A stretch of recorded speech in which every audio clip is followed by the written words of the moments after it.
Hello everyone, WhatsApp, कैसे आप सभी लोग। आई होप आप सब लोग ठीक होंगे। My name is Sohail Mansoori and आप सभी लोगों का हमारे इस प्यारे से ऑनलाइन प्लेटफॉर्म पर वेलकम है। स्टूडेंट, हम लोगों ने केमिकल बॉन्डिंग की एक नई सीरीज चालू करी है जिसमें हम लोगों ने बेसिक इंट्रो कंप्लीट कर लिया है। और बेसिक इंट्रो के अंदर हम लोगों ने क्या देखा था कि what is bond and classification of bonds को देखा एंड बॉन्ड्स क्यों फॉर्म होता है वो भी हम लोगों ने लास्ट लेक्चर से देख लिया था। मेरे प्यारे विद्यार्थियों, मेरे प्यारे स्टूडेंट्स, आप लोगों से मैं आज कहना चाहूंगा कि today in this lecture I will discuss about octet rule and it's limitation. Octet rule is a very common and first theory of covalent bonding. Okay, octet rule के अंदर क्या कहानी होती है, क्या स्टोरी होती है, क्या कॉन्सेप्ट होते हैं, क्या इनका प्रिंसिपल होता है, क्या इनकी लिमिटेशंस होती है, उन सभी बातों को आज मैं आपके सामने रखने वाला हूं। तो एक नई एनर्जी, नई जोश के साथ में आप लोग इस लेक्चर को देखिए और नोट साथ साथ में बनाते रहिए। सबसे इंपॉर्टेंट जरूरी बात यही है कि आप लोग नोट साथ साथ में बनाएंगे तो मजा आने वाला है। ओके, और दोस्तों, अगर आप लोगों को हमारे लेक्चर्स पसंद आते हैं तो प्लीज आगे से आगे आप बच्चों को शेयर कीजिएगा। सही है। चलो अब हम बात करते हैं कि what is octet rule and what is limitation of octet rule. Octet rule को पढ़ने की रिक्वायरमेंट क्यों पड़ी, क्या ऑक्टेट की कहानी होती है, ऑक्टेट में क्या डिस्कस किया जाता है, इन सभी बातों को आज हम आपके सामने रखने वाले हैं। सो आराम से आप लोग डाल दीजिए heading octet rule and it's limitation. Octet rule and it's limitation, आप लोग सभी लोग डाल दीजिए heading octet rule and it's limitation. Octet rule and it's limitation, and limitation लिख दो, कोई दिक्कत वाली बात नहीं है। सही है। फर्स्ट ऑफ ऑल हम बात करेंगे ऑक्टेट रूल क्या होता है एंड ऑक्टेट रूल फेल क्यों हुआ, इसकी भी हम लोग बात करते हैं। बेसिकली ऑक्टेट रूल की अगर दोस्तों हम लोग बात करते हैं तो ऑक्टेट रूल की एक कहानी ये बनती है कि ऑक्टेट रूल के अंदर ये देखा गया कि वही मॉलिक्यूल एग्जिस्ट करते हैं जो 8 इलेक्ट्रॉन से मिलकर बने होते हैं। मतलब ऑक्टेट रूल के अंदर क्या कहा जाता है कि जो मॉलिक्यूल्स होते हैं वो मॉलिक्यूल्स के वैलेंस शेल में कम से कम 8 इलेक्ट्रॉन होने चाहिए। जिन मॉलिक्यूल के वैलेंस शेल में 8 इलेक्ट्रॉन्स होते हैं वही मॉलिक्यूल एग्जिस्ट करते हैं। ये कौन बोलता है? ऑक्टेट बोलता है। बट ये 100% करेक्ट नहीं है। फर्स्ट ऑफ ऑल हम लोग बात करते हैं ऑक्टेट को शुरू करने से पहले मैंने आप लोगों को एक बात लास्ट लेक्चर में ये बताई थी कि आप लोग प्लीज पीरियोडिक टेबल में आप ये काउंट करना कि कौन सा एलिमेंट के पास कितने वैलेंस शेल इलेक्ट्रॉन्स होते हैं। फर्स्ट ऑफ ऑल हम लोग बात करेंगे वैलेंस शेल इलेक्ट्रॉन्स की। ऑक्टेट को तो खैर हम पढ़ ही लेंगे अभी थोड़ी देर के अंदर, लेकिन उससे पहले हम बात करेंगे वैलेंस शेल इलेक्ट्रॉन की बात करेंगे। ओके, वैलेंस शेल इलेक्ट्रॉन बोल दो या फिर आप लोग बोल दो outer most electron. Outer most electron, okay, मतलब आउटर मोस्ट इलेक्ट्रॉन या वैलेंस शेल इलेक्ट्रॉन्स का मीन ये होता है कि जो सबसे आखिरी वाले शेल के अंदर इलेक्ट्रॉन प्रेजेंट होते हैं उन्हें वैलेंस शेल इलेक्ट्रॉन कहा जाता है। जरा आप ध्यान दीजिएगा दोस्तों, अगर मैं पीरियोडिक टेबल की बात करता हूं तो B C N O F and N E, ये आपका एक ट्रेंड फॉलो होता है। अब इधर देखो, पूरा बोरोन फैमिली है, carbon family, nitrogen family, oxygen family, fluorine family and ये हीलियम वाली फैमिली होती है। करेक्ट। अब मैं आपसे कहना चाहता हूं जो वैलेंस शेल इलेक्ट्रॉन्स होते हैं वो इलेक्ट्रॉनिक कॉन्फ़िगरेशन से आप निकाल सकते हैं। जरा आप लोग ध्यान दीजिएगा, बोरोन के वैलेंस शेल में 3 इलेक्ट्रॉन्स होते हैं, कार्बन फैमिली में 4 होते हैं, नाइट्रोजन में 5 होते हैं, ऑक्सीजन में 6 होते हैं, फ्लोरीन में 7 होते हैं और इस वाली फैमिली में 8 इलेक्ट्रॉन होते हैं। जरा आप ध्यान दीजिएगा, अगर वैलेंस शेल इलेक्ट्रॉन की बात करूं कि कैसे कैलकुलेट किए जाते हैं तो आप सभी एटम का इलेक्ट्रॉनिक कॉन्फ़िगरेशन लिखना और इलेक्ट्रॉनिक कॉन्फ़िगरेशन लिखने के बाद जो लास्ट वाली शेल होती है उनमें आप इलेक्ट्रॉन काउंट करना। जितने इलेक्ट्रॉन काउंट आएंगे वही क्या होंगे? वैलेंस शेल इलेक्ट्रॉन होंगे। लेट सपोज मैं बोरोन की बात करता हूं तो बोरोन का जो एटॉमिक नंबर होता है वो 5 होता है। अगर मैं इसके इलेक्ट्रॉनिक कॉन्फ़िगरेशन की बात करूं तो 1s2 2s2 2p1 इसका इलेक्ट्रॉनिक कॉन्फ़िगरेशन होता है। तो जैसे ही आप लोगों ने इलेक्ट्रॉनिक कॉन्फ़िगरेशन लिखा तो इलेक्ट्रॉनिक कॉन्फ़िगरेशन राइट करने के बाद में आप लोग इसकी जो वैलेंस शेल देखोगे वो 2p और 2s वाली वैलेंस शेल है। 2s में 2 इलेक्ट्रॉन है, 2p में 1 इलेक्ट्रॉन है। 2 + 1 = 3। ओके, इसी तरीके से आप कार्बन के वैलेंस शेल इलेक्ट्रॉन काउंट कर सकते हो, इसी तरीके से nitrogen, oxygen, fluorine and neon etcetera किसी भी एटम के आप वैलेंस शेल इलेक्ट्रॉन आप काउंट कर सकते हो। सही है, तो जरा आप ध्यान दीजिएगा। अब एक बात बता दीजिए, वैलेंस शेल इलेक्ट्रॉन आपको मालूम हो गया। अगर आप इन सभी की बात करोगे, इन नोबल गैसेस की बात करोगे, तो नोबल गैसेस के जो आउटर मोस्ट ऑर्बिटल में होते हैं दोस्तों 8 इलेक्ट्रॉन्स होते हैं, हीलियम को छोड़कर। एक्सेप्ट हीलियम, नोबल गैस के आउटर मोस्ट शेल में 8 इलेक्ट्रॉन होते हैं और हीलियम के केस में 2 इलेक्ट्रॉन देखे जाते हैं। इट मींस क्या होता है, आप लोग ये भी जानते हो कि पूरी पीरियोडिक टेबल के अंदर जो आप लोगों की इनर्ट गैस होती है, इनर्ट गैस क्या होती है, स्टेबल होती है। तो every atomic species want to exist like noble gases.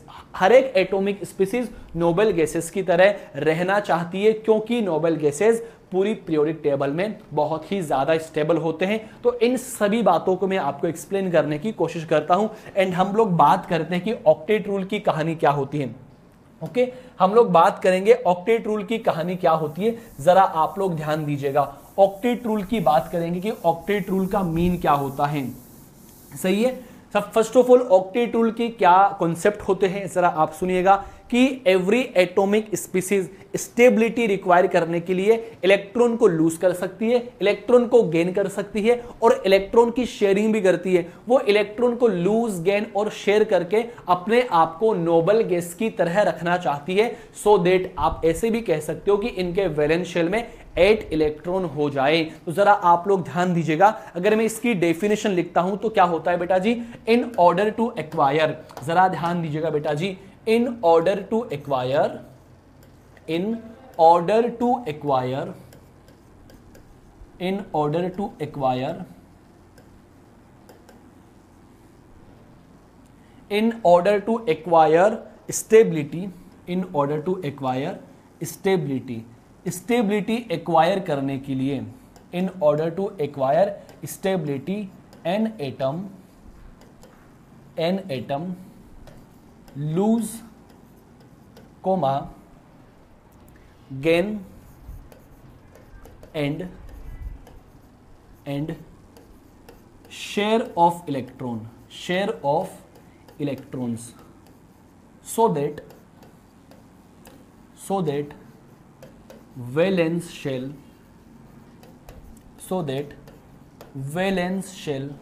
contain 8 electrons. Okay, octet rule के अकॉर्डिंग क्या होता है कि कोई भी एटम स्टेबिलिटी रिक्वायर करने के लिए इलेक्ट्रॉन को लूज कर सकता है, इलेक्ट्रॉन को गेन कर सकता है और इलेक्ट्रॉन की शेयरिंग कर सकता है, सो दैट उनके वैलेंस शेल में 8 इलेक्ट्रॉन हो जाए। In the case of in case of hydrogen के केस में 1 इलेक्ट्रॉन होगा एंड हीलियम के केस में दोस्तों 2 इलेक्ट्रॉन होगा, और इन दोनों का क्या कंप्लीट होता है, ड्यूप्लेट कंप्लीट होता है। क्या कंप्लीट होता है, ड्यूप्लेट कंप्लीट होगा और बाकी सभी एलिमेंट का क्या होगा, ऑक्टेट कंप्लीट होगा। यह बात कौन कहता है, ऑक्टेट रूल कहता है। सही है, और आप लोग क्या कह सकते हो, in other words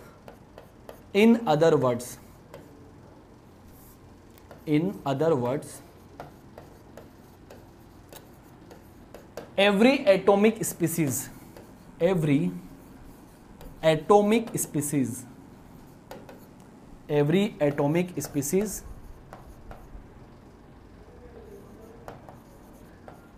want to exist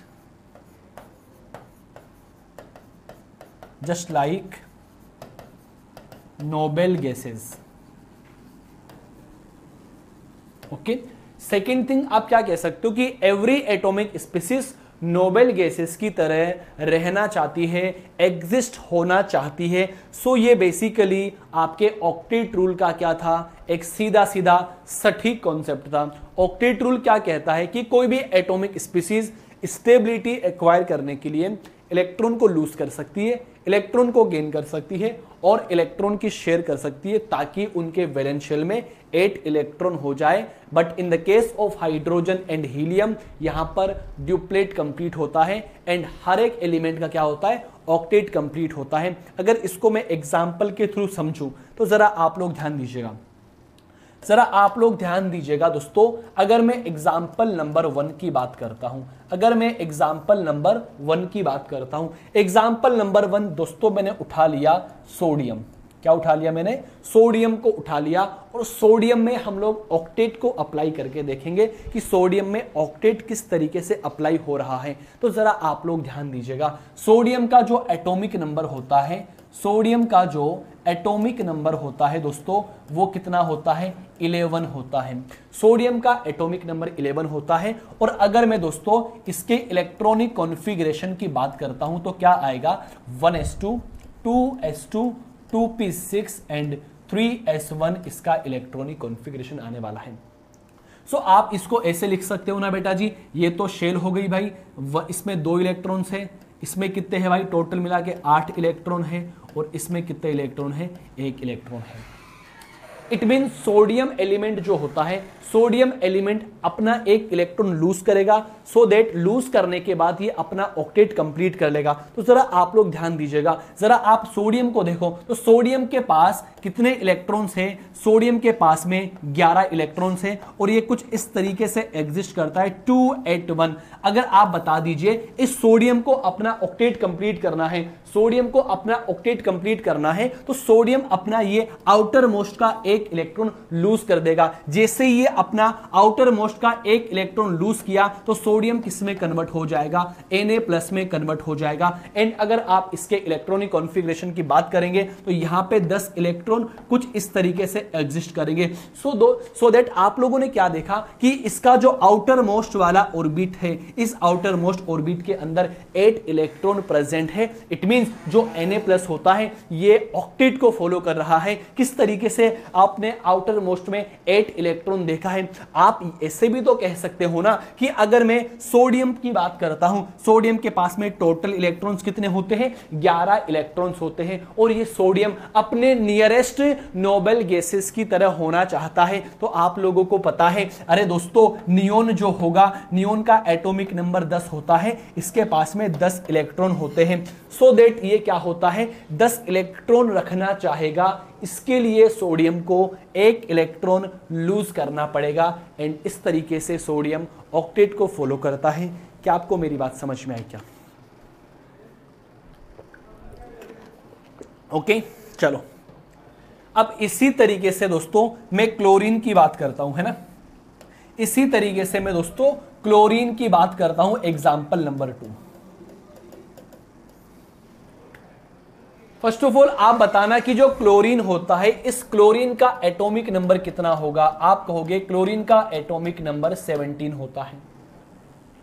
और अगर मैं क्लोरीन के इलेक्ट्रॉनिक कॉन्फ़िगरेशन की बात करूं तो इसका इलेक्ट्रॉनिक कॉन्फ़िगरेशन होगा 1s2 2s2 2p6 3s2 and 3p5।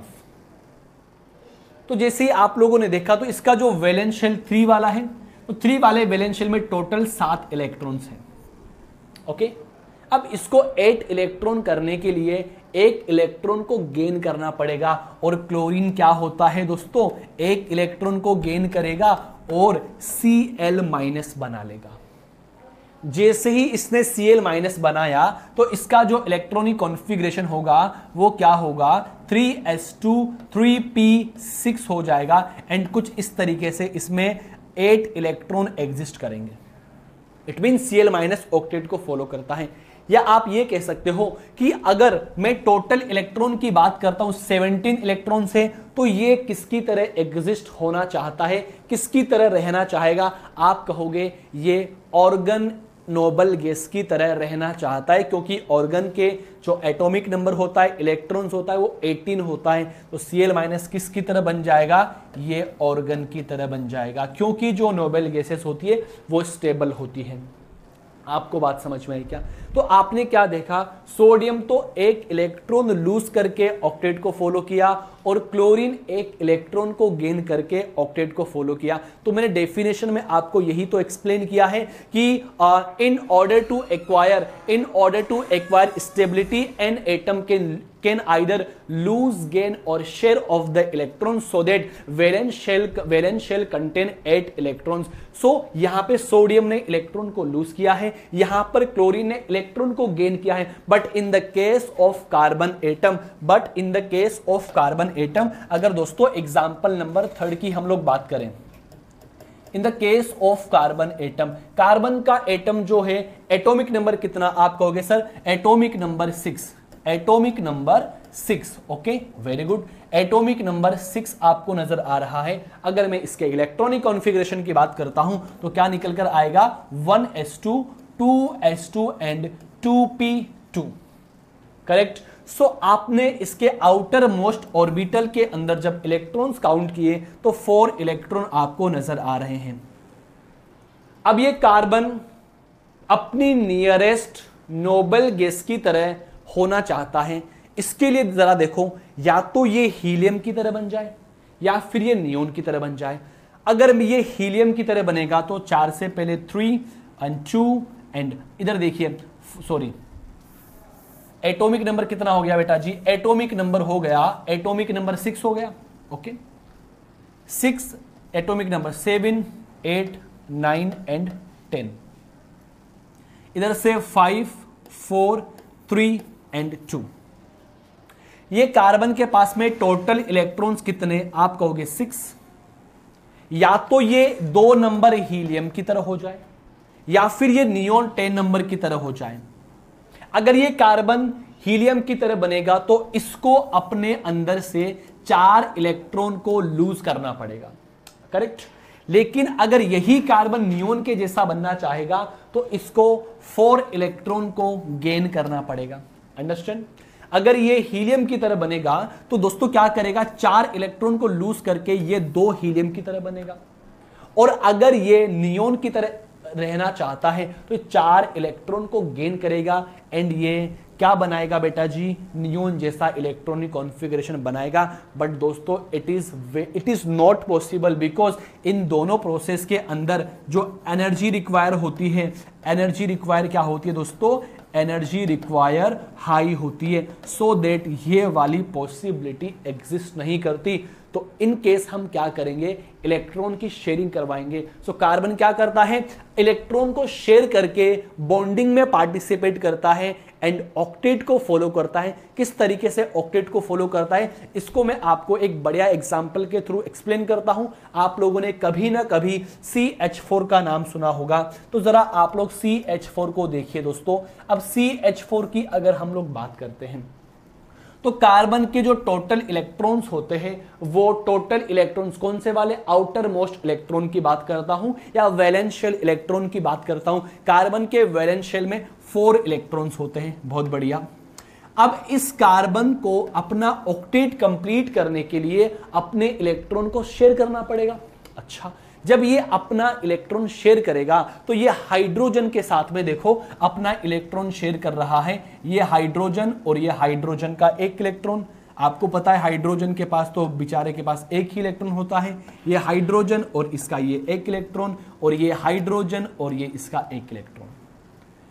So basically यहां पर क्या हुआ? इस कार्बन ने इन हाइड्रोजन के साथ में अपने इलेक्ट्रॉन को शेयर करके ऑक्टेट को कंप्लीट करने की कोशिश की है। तो जरा आप देखो ना यार, आप क्या देखोगे? जरा आप इस कार्बन के एनवायरनमेंट को घुमा लीजिए। जैसे आपने इस कार्बन के एनवायरनमेंट को घुमाया तो इस कार्बन के एनवायरनमेंट के अंदर आप लोगों को 8 इलेक्ट्रॉन नजर आ रहे हैं, 4 तो कार्बन वाले एंड 4 हाइड्रोजन वाले। बट आप लोगों को पता होना चाहिए कि मॉलिक्यूल्स के अंदर हर एक एटम का या तो ऑक्टेट कंप्लीट हो, but in the case of hydrogen duplet complete होता है। तो आप लोगों ने जैसे ही हाइड्रोजन को देखा तो हाइड्रोजन के केस में आपको ड्यूप्लेट कंप्लीट नजर आ रहा है। इट मींस क्या क्वेश्चन बन गया यहां से कि CH4 ऑक्टेट को फॉलो करेगा या फिर नहीं करेगा? तो आपका आंसर क्या होना चाहिए कि कार्बन हाइड्रोजन के साथ में इलेक्ट्रॉन की शेयरिंग करके कोवेलेंट बॉन्ड बनाता है, और कोवेलेंट बॉन्ड बनाने के बाद में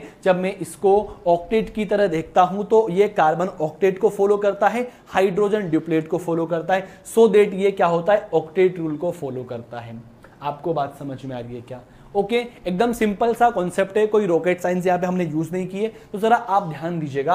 अगर मैं नेक्स्ट एग्जांपल की बात करता हूं, अब बहुत सारे एग्जांपल मैं आप लोगों को देता हूं, प्लीज आप लोग वीडियो को पॉज करके एग्जांपल को सॉल्व करने की कोशिश करें। एग्जांपल नेक्स्ट में आप लोगों को दिया, आपको करना है एक तो N2 को देखना है कि N2 ऑक्टेट को फॉलो करता है कि नहीं करता।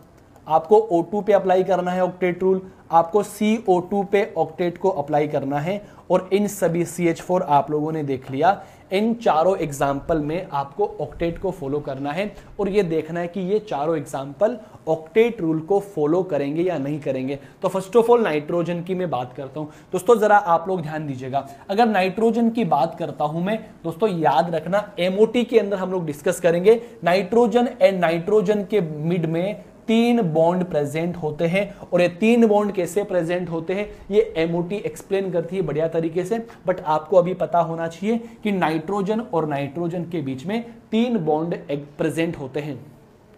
अब आप लोगों को मालूम है कि नाइट्रोजन के वैलेंस शेल में 5 इलेक्ट्रॉन होते हैं, जिसमें 3 इलेक्ट्रॉन तो बॉन्डिंग में पार्टिसिपेट हो गए और 2 इलेक्ट्रॉन इसके बच गए, जिसको लोन पेयर कहा जाता है। जस्ट लाइक ये नाइट्रोजन के 3 इलेक्ट्रॉन्स और 2 इलेक्ट्रॉन बच गए। अब मुझे फॉलो करना है कि यहां पे दोनों नाइट्रोजन एटम क्या ऑक्टेट को फॉलो करेगा। कुछ नहीं करना है, सबसे पहले आप इसका एनवायरनमेंट चेक करो, जल्दी से चेक करो। आप लोगों ने चेक किया तो आपको पता लगा कि सर 6 तो बॉन्ड के इलेक्ट्रॉन्स हो गए और 2 ये बाहर वाले इलेक्ट्रॉन्स हो गए। इट मींस ये वाला नाइट्रोजन ऑक्टेट को फॉलो कर रहा है। तो इस वाले नाइट्रोजन को आप लोग देखो, और जैसे आपने इस वाले नाइट्रोजन को देखा तो आपको क्या पता लगा कि सर इसके पास भी कितने इलेक्ट्रॉन्स हो गए, 8 इलेक्ट्रॉन्स हो गए। सो दैट N2 ऑक्टेट को फॉलो करता है। आई बात समझ में? चलो बहुत बढ़िया। अब O2 की हम लोग बात करते हैं दोस्तों। O2 के केस में क्या होता है कि ऑक्सीजन और ऑक्सीजन के बीच में 2 बॉन्ड प्रेजेंट होते हैं। आपको ये भी मालूम है ऑक्सीजन के वैलेंस शेल में 6 इलेक्ट्रॉन्स होते हैं, 2 इलेक्ट्रॉन्स तो बॉन्डिंग में पार्टिसिपेट हो गए और 4 इलेक्ट्रॉन्स बाहर रहे, जो कि 2 लोन पेयर की तरह बिहेव करते हैं। 2 इलेक्ट्रॉन इसके बॉन्डिंग में पार्टिसिपेट हुए, 4 इलेक्ट्रॉन ऐसे बाहर मौजूद हैं। हम लोगों को ऑक्टेट को देखना है। फर्स्ट ऑफ ऑल इसकी बात करें, कुछ नहीं, इसका एनवायरनमेंट चेक करो आप लोग। तो आप लोगों ने इसका जब एनवायरनमेंट चेक किया तो हमको पता लगा कि सर ये वाला ऑक्सीजन ऑक्टेट को फॉलो कर रहा है, इसके पास में 8 इलेक्ट्रॉन्स है। इसका जब एनवायरनमेंट चेक किया तो इसका भी क्या पता लगा कि सर ये वाला भी ऑक्टेट को फॉलो कर रहा है। इट मींस ओवरऑल क्या कंक्लूजन निकलता है, या तो N2 की बात की जाए या फिर O2 की बात की जाए, दोनों केस के अंदर जो O2 और N2 होता है ऑक्टेट को फॉलो करेगा। ओके चलो, अब हम लोग कार्बन डाइऑक्साइड की बात कर लेते हैं। कुछ नहीं करना दोस्तों, ये कार्बन और कार्बन के वैलेंस शेल में कितने इलेक्ट्रॉन्स होते हैं? आप कहोगे सर 4 इलेक्ट्रॉन्स होते हैं। ये कार्बन के 4 वैलेंस शेल इलेक्ट्रॉन्स, ये ऑक्सीजन के 2 वैलेंस शेल इलेक्ट्रॉन से डबल बॉन्ड बनाते हैं। जैसे ही इसने यहां पे डबल बॉन्ड बना लिया तो ऑक्सीजन के टोटल इलेक्ट्रॉन्स जो होते हैं वैलेंस वाले 6 होते हैं, तो 2 तो बॉन्डिंग में पार्टिसिपेट कर गए और 4 बाहर प्रेजेंट हैं। ये इसने बॉन्डिंग शॉन्डिंग करी, इसने यहां से बॉन्डिंग शॉन्डिंग करी। अब मुझे हर एक एलिमेंट का एनवायरनमेंट चेक करना है। अब मैं हर एक एलिमेंट का एनवायरनमेंट चेक करता हूं। फर्स्ट ऑफ ऑल मैं कार्बन की बात करता हूं। तो कार्बन का जब मैंने एनवायरनमेंट चेक किया तो कार्बन के एनवायरनमेंट में मुझे 8 इलेक्ट्रॉन नजर आ रहे हैं। दैट मीन्स कार्बन तो ऑक्टेट को फॉलो कर रहा है। इसी तरीके से अगर मैं ऑक्सीजन की बात करता हूं तो इधर देखो, ऑक्सीजन का एनवायरनमेंट चेक किया तो ये भी ऑक्टेट को फॉलो कर रहा है, और इस वाले ऑक्सीजन की बात करूंगा तो ये भी ऑक्टेट को फॉलो करता है। ओवरऑल क्या कंक्लूजन निकलता है कि कार्बन डाइऑक्साइड ऑक्टेट रूल को फॉलो करेगा। बहुत बढ़िया बात है। और CH4 की बात तो मैंने आप लोगों को एक्सप्लेन कर दी है। सो क्या पता लगा, N2 की बात की जाए, O2 की बात की जाए, CO2 की बात की जाए, CH4 की बात की जाए, ये सभी ऐसे मॉलिक्यूल्स होते हैं जो ऑक्टेट रूल को फॉलो करेंगे। से यस और नॉट। अब हम दोस्तों क्या देखेंगे कि हम ऑक्टेट रूल की लिमिटेशंस को डिस्कस करेंगे कि what is the limitations of octet rule. Octet की क्या लिमिटेशन होती है, इनकी बात मैं आपसे कहना चाहूंगा। फर्स्ट ऑफ ऑल आप मुझे बता दीजिए कि ये ऑक्टेट रूल के कुछ एग्जाम्पल जो मैंने ड्रॉ किए हैं वो आपको समझ में आ गए क्या? एग्जाम्पल्स इतने टिपिकल्स नहीं है। अगर आप लोगों को वैलेंशियल इलेक्ट्रॉन्स का नॉलेज है तो वैलेंशियल इलेक्ट्रॉन से भी आप लोग आराम से हर एक एटम का एनवायरनमेंट चेक कर सकते हो और हर एक एटम का ऑक्टेट कंप्लीट होना चाहिए। But in the case of hydrogen duplet complete होता है, जो कि CH4 में मैंने आपको एक्सप्लेन किया है। अब हम बात करते हैं लिमिटेशन ऑफ ऑक्टेट रूल। आप लोग डाल दीजिए next heading, limitation of octet rule. Limitation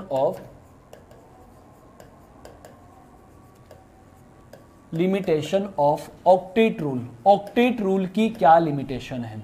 okay अब देखो, फर्स्ट ऑफ ऑल आप खुद ही ये बता सकते हो कुछ लिमिटेशन। तो देखो ऑक्टेट रूल क्या कहता है कि ऑक्टेट रूल यही कहता है कि दोज मॉलिक्यूल एग्जिस्ट, वही मॉलिक्यूल एग्जिस्ट करता है जो 8 इलेक्ट्रॉन से मिलकर फॉर्म होता है। बट ये गलत बात है, इट इज नॉट करेक्ट। ये करेक्ट बिल्कुल भी नहीं है, क्योंकि कुछ ऐसे मॉलिक्यूल्स हम लोगों ने देखे हैं जिनमें 8 से कम और 8 से ज्यादा इलेक्ट्रॉन प्रेजेंट होते हैं एंड वो भी एग्जिस्ट करते हैं। फर्स्ट ऑफ ऑल अगर हम लोग बात करते हैं तो पहला होता है मॉलिक्यूल विद इनकम्प्लीट ऑक्टेट। पहली लिमिटेशन क्या होती है? Molecule with incomplete octet. देखिएगा, molecule with incomplete octet.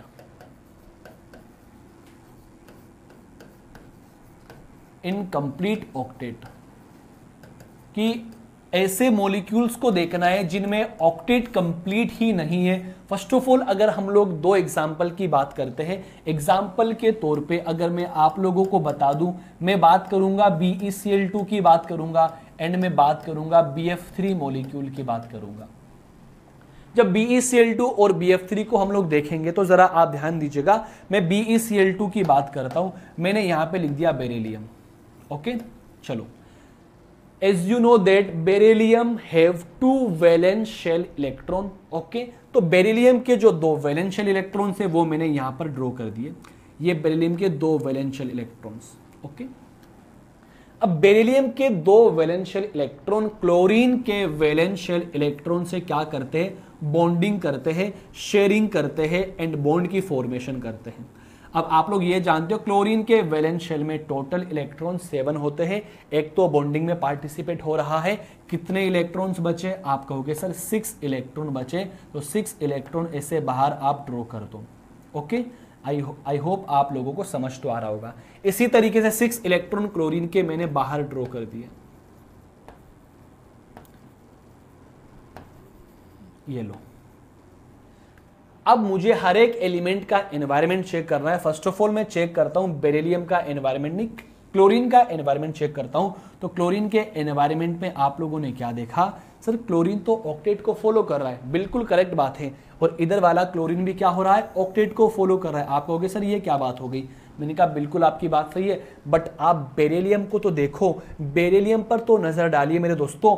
Beryllium का देखो, इसके पास 4 ही इलेक्ट्रॉन है। इट मींस 6 से कम इलेक्ट्रॉन है। यहां पर कितने हो गए?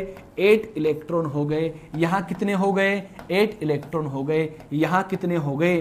4 इलेक्ट्रॉन हो गए। इट मींस ये ऑक्टेट को फॉलो नहीं करता, इनकम्प्लीट ऑक्टेट है। और ऐसी जो स्पीसीज होती है, इन स्पीसीज को हाइपोवैलेंट स्पीसीज कहा जाएगा। ये क्या होती है बेटा जी? Hypovalent species. Hypovalent species, hypovalent species. Hypovalent species वो स्पीसीज होती है जिनमें 8 से कम इलेक्ट्रॉन्स प्रेजेंट होते हैं। ओके, जस्ट लाइक BF3 की अगर हम लोग बात करते हैं तो ये आपका बोरोन हो गया और ये आपके दोस्तों 3 फ्लोरीन के साथ में बॉन्डिंग कर रहा है बोरोन। आप लोगों को मालूम है बोरोन के वैलेंस शेल में 3 इलेक्ट्रॉन्स ही प्रेजेंट होते हैं और तीनों इलेक्ट्रॉन बॉन्डिंग में पार्टिसिपेट कर लिए। तो ये इधर फ्लोरीन का इलेक्ट्रॉन, ये इधर फ्लोरीन का इलेक्ट्रॉन, ये इधर फ्लोरीन का electron. Total electrons valence shell 7 होते हैं। एक बॉन्डिंग में पार्टिसिपेट किया, कितने बचे? 6 इलेक्ट्रॉन इधर, 6 इलेक्ट्रॉन इधर और 6 इलेक्ट्रॉन इधर। और अगर मैं इनके एनवायरनमेंट की बात करता हूं तो ये फ्लोरीन का जो ऑक्टेट कंप्लीट हो रहा है, इधर भी ऑक्टेट कंप्लीट है और इधर भी आपका ऑक्टेट कंप्लीट है। बट अगर आप लोग बोरोन की बात करोगे तो बोरोन के केस में यहाँ पे आप लोगों को 6 इलेक्ट्रॉन नजर आएंगे, सो देट 8 से कम इलेक्ट्रॉन हो गए, हाइपोवेलेंट स्पीसीज होगी। कौन सी होगी दोस्तों? हाइपोवेलेंट स्पीसीज। अब देखो ऑक्टेट ने तो क्या कहा कि वही मॉलिक्यूल एग्जिस्ट करेंगे जो 8 इलेक्ट्रॉन से मिलकर बने होंगे, लेकिन दोस्तों इन दोनों स्पीसीज के अंदर हम लोगों ने क्या देखा, इनके पास में 8 से कम इलेक्ट्रॉन प्रेजेंट है। तो ये क्या होता है? लिमिटेशन होता है। तो पहला लिमिटेशन क्या? Molecule with incomplete octet, it is the first limitation of octet rule. And अगर हम लोग सेकेंड लिमिटेशन की बात करते हैं तो सेकेंड लिमिटेशन क्या आएगी भाई? Molecule with expanded, molecule with expand with more than 8 electrons, okay, molecule with more than 8 electrons या एक्सपैंड ऑक्टेट भी आप कह सकते हो। अब इसके जो एग्जाम्पल होंगे दोस्तों, एक बढ़िया एग्जाम्पल होता है PCl5 जो कि आप लोग समझ जाएंगे, एक होता है SF6, एक होता है IF7 etcetera. First of all अगर हम लोग PCl5 की बात करते हैं स्टूडेंट, जो PCl5 होगा, फॉस्फोरस के वैलेंस शेल में 5 इलेक्ट्रॉन्स होते हैं, नाइट्रोजन फैमिली में प्रेजेंट होता है, नाइट्रोजन के नीचे होता है। तो ये फॉस्फोरस के 5 वैलेंस शेल इलेक्ट्रॉन मैंने कुछ इस तरीके से बना दिए हैं, ये लो। अब फॉस्फोरस के 5 वैलेंस शेल इलेक्ट्रॉन क्लोरीन के वैलेंस शेल इलेक्ट्रॉन से क्या करता है? शेयरिंग करता है। ये क्लोरीन, ये कौन है बेटा जी? क्लोरीन है। यहां पर ये कौन है दोस्तों? क्लोरीन है। इधर ये कौन है बेटा जी? क्लोरीन है। यहां कौन है? क्लोरीन। और यहां कौन है? क्लोरीन। तो क्लोरीन से क्या करेगा? बॉन्डिंग करेगा। एक बॉन्डिंग यहां पर हो गई, एक इधर हो गई, एक यहां पर हो गई, एक यहां पर, एक यहां पर। तो फॉस्फोरस के 5 वैलेंस शेल इलेक्ट्रॉन्स तो काम आ गए। क्लोरीन में कितने बचे बेटा जी? 7 में से एक है तो 6 electron, 6 electron, 6 electron, 6 electron and 6 electron. अगर मैं हर एक एलिमेंट का एनवायरनमेंट चेक करने बैठ गया तो इसका ऑक्टेट कंप्लीट, इसका ऑक्टेट कंप्लीट, इसका ऑक्टेट कंप्लीट, इसका ऑक्टेट कंप्लीट, इसका भी ऑक्टेट कंप्लीट। अगर मैं फॉस्फोरस की बात करता हूं तो हमको टोटल इलेक्ट्रॉन्स कितने नजर आएंगे? 10 इलेक्ट्रॉन नजर आएंगे। तो यहां पे क्या हो गया? ऑक्टेट से भी एक्सपांड हो गया। क्या हो गया बेटा जी? ऑक्टेट से भी एक्सपांड हो गया। सो ये भी क्या होती है बेटा जी? ऑक्टेट की लिमिटेशन। और यहां पे कितने हो गए बेटा जी? 10 इलेक्ट्रॉन्स हो गए। तो 8 से ज्यादा हो गए तो ऑक्टेट का एक्सपेंशन हो गया। इसी तरीके से आप लोग SF6 को देखना है और IF7 को घर पे ट्राई करना है, कोई दिक्कत वाली बात नहीं है, आप लोग कर लेंगे। तो सेकेंड लिमिटेशन हो गई, बहुत बढ़िया। थर्ड लिमिटेशन की अगर हम लोग बात करते हैं, थर्ड लिमिटेशन होती है कि those molecule which have odd electron, which have odd electronic species. तो ऑड इलेक्ट्रॉनिक स्पीसीज भी ऑक्टेट को फॉलो नहीं करती, ऑक्टेट की लिमिटेशंस होती है। हम लोग देखते हैं क्या कहानी होती है। इधर देखिएगा, लिमिटेशन नंबर थर्ड की बात करें तो लिमिटेशन थर्ड होती है odd electronic species, odd electronic species. Odd electronic species की अगर आप लोग बात करेंगे, फॉर एग्जांपल मैं आप लोगों को बता देता हूं, NO एक ऑड इलेक्ट्रॉनिक स्पीसीज है। ऑक्सीजन के पास में 8 इलेक्ट्रॉन, नाइट्रोजन के पास में 7 इलेक्ट्रॉन, टोटल इलेक्ट्रॉन्स कितने हो गए? 15 इलेक्ट्रॉन्स हो गए। अगर मैं इसके स्ट्रक्चर की बात करता हूं तो दोस्तों नाइट्रोजन के जो 2 वैलेंस शेल इलेक्ट्रॉन्स होते हैं ऑक्सीजन के 2 वैलेंस शेल इलेक्ट्रॉन से मिलके 2 बॉन्ड की फॉर्मेशन करेंगे। अब नाइट्रोजन के टोटल इलेक्ट्रॉन्स 5 होते हैं तो 3 इलेक्ट्रॉन्स बाहर बच गए। ऑक्सीजन के टोटल इलेक्ट्रॉन 6 होते हैं तो 2 बॉन्डिंग में पार्टिसिपेट कर लिए और 4 बाहर आ गए। इधर देखो बेटा जी, ऑक्सीजन का एनवायरनमेंट चेक किया, इसके पास 8 इलेक्ट्रॉन है, बट नाइट्रोजन के एनवायरनमेंट को चेक करने पर पता लगा इसके पास में ओनली 7 इलेक्ट्रॉन थे। So that it is also limitation of octet rule. Okay, चलो फर्स्ट लिमिटेशन क्या थी कि molecule with less than 8 electrons. Second limitation क्या है, molecule with more than 8 electrons, इनको कहा जाता है बेटा जी हाइपरवेलेंट स्पीसीज। एक तो होता है हाइपोवेलेंट, एक होती है हाइपरवेलेंट स्पीसीज। जिन मॉलिक्यूल्स के पास में 8 से ज्यादा इलेक्ट्रॉन होते हैं वो क्या होती है बेटा जी, हाइपरवेलेंट स्पीसीज होती है, और जिनके पास में 8 से कम होते हैं वो हाइपोवेलेंट होती है। थर्ड लिमिटेशन क्या होती है, odd electronic species is also limitation of octet rule. And the last limitation is shape of the molecule. Last limitation is the shape of the molecule.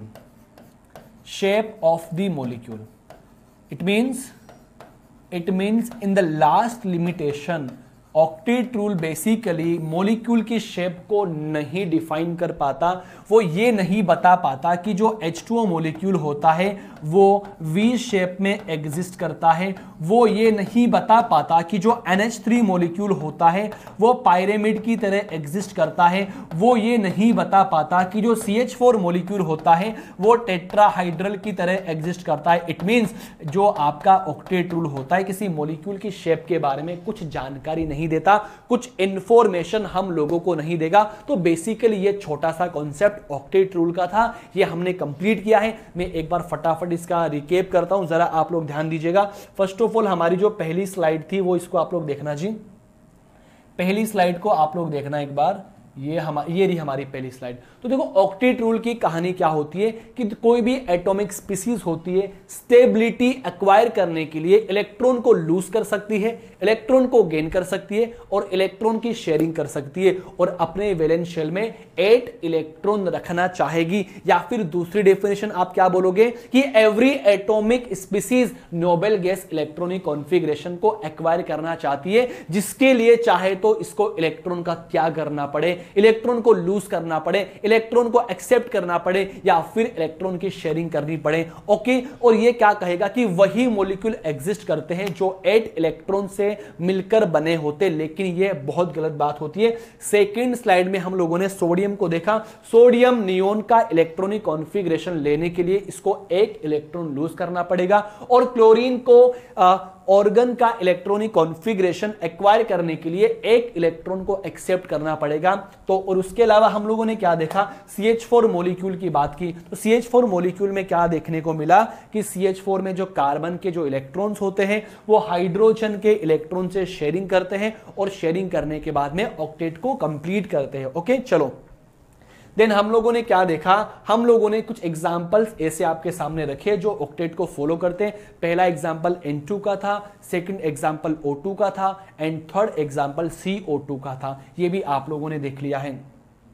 और उसके बाद में लिमिटेशंस की हम लोग बात करते हैं। तो पहली क्या लिमिटेशन थी कि ऐसे मॉलिक्यूल जिनमें 8 से कम इलेक्ट्रॉन्स होते हैं जिन्हें हाइपोवेलेंट स्पीसीज कहा जाता है, for example BeCl2 and BF3। और मैंने सेकंड लिमिटेशन में आप लोगों को बताया कि hypervalent species is also a limitation of octet rule, for example SF6, PCl5 and IF7। and next limitation is odd electronic species. Odd electronic species does not follow octet rule. And after then last limitation is the shape of the molecule. Octet rule never be define any shape of the molecule, so octet rule fail। and after then VBT का जन्म हुआ, VBT की born हुई। क्या VBT concept होता है, क्या VBT की लिमिटेशंस होती है, हम लोग VBT को एक्सप्लेन करेंगे, उसकी लिमिटेशंस को देखेंगे। ये सारी बात खत्म करने के बाद में हम हाइब्रिडाइजेशन की शुरुआत करते हैं। सो आप लोगों से मैं कहना चाहूंगा प्लीज आज के लेक्चर को आपने अच्छे से एंजॉय किया होगा। आप लोग आराम से लेक्चर को देखिए एंड साथ साथ में आप नोट्स जरूर बना दीजिए। Thank you so much, thanks for watching this video.